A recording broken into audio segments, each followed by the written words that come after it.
France দায়িত্ব নিয়েছে 2030 সনে নবী করিম সাল্লাল্লাহু আলাইহি ওয়াসাল্লামের ভাষণ বক্তব্য সরাসরি আমাদেরকে ডেলিভারি দিবে। ফ্রান্সের ওই কোম্পানির দাবি হচ্ছে আমরা যে কথাগুলো বলে থাকি বাতাসের মধ্যে সেই কথাগুলো থেকে যায়। বিদায় হজের ভাষণ হিসেবে যে ভাষণ প্রদান করেছিলেন সেই কথাগুলোই বাতাস থেকে তারা তুলে এনে আমাদেরকে শোনাতে চায়। আমারও চোখে পড়েছে এই বিষয়টি, ফেসবুকে সমানে আমরা শেয়ার করছি, অনেকে দেখছি লিখতেছে সুবহানাল্লাহ, আলহামদুলিল্লাহ, আল্লাহু আকবার। নবীজির বক্তব্য নবীজির ভাষা আমরা শুনবো, হুবহু নবীজির জবান থেকে কথাগুলো যেন আমরা শুনছি।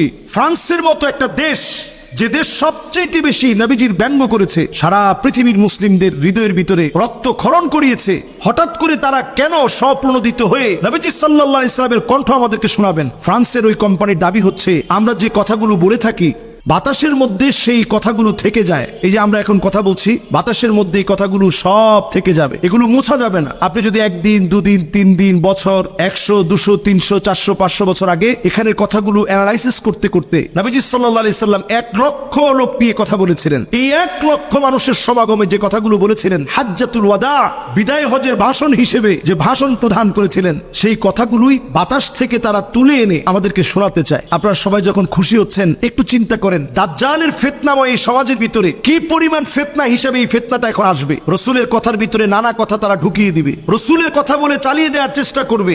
এরপরে এই কণ্ঠকে ব্যবহার করেই বিভিন্ন জায়গায় গিয়ে দাবি করবে যে রসুল এই জায়গায় এই কথাগুলো বলছেন, অথচ যে কথাগুলো রসুল করিম সাল্লাল্লাহু আলাইহি সাল্লাম বলেননি। সারা ওয়ার্ল্ডে দেখছে এখন এই ভিডিওটা নিয়ে খুব তোলপাড় করতেছে যে আমাদের রসুলের কণ্ঠ শুনবো। একটু চিন্তা করে দেখেন, প্রযুক্তির দিক থেকে সবচেয়ে যারা এগিয়ে তারা হচ্ছে ইহুদিরা। তাহলে কেন তারা মুসা আলাইহিস সালামের কণ্ঠটা বের করে নাই? কেন তারা হারুন আলাইহিস সালামের কণ্ঠ বের করে নাই?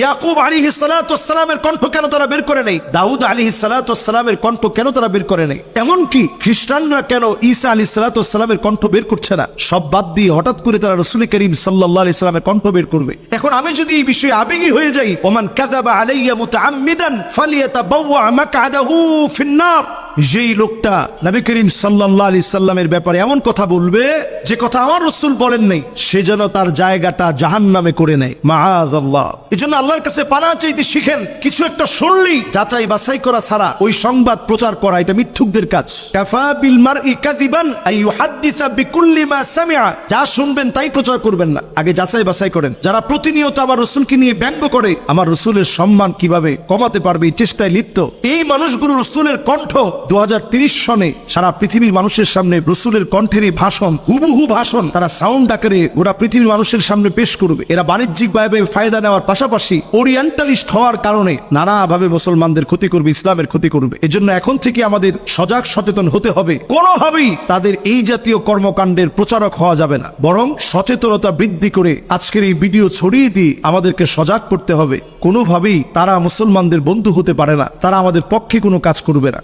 অমুসলিমরা নানাভাবে অনেক সময় আমাদেরকে অনেকভাবে ধোকা দেয়, কখনো কখনো নেক্সট স্রোতে ধোকা দেওয়ার চেষ্টা করে। নেক্সট স্রোতে যখন ধোকাটা দেয় তখন আমরা অনেক সময় ধোকা খেয়ে একেবারে বোকা বনে যাই।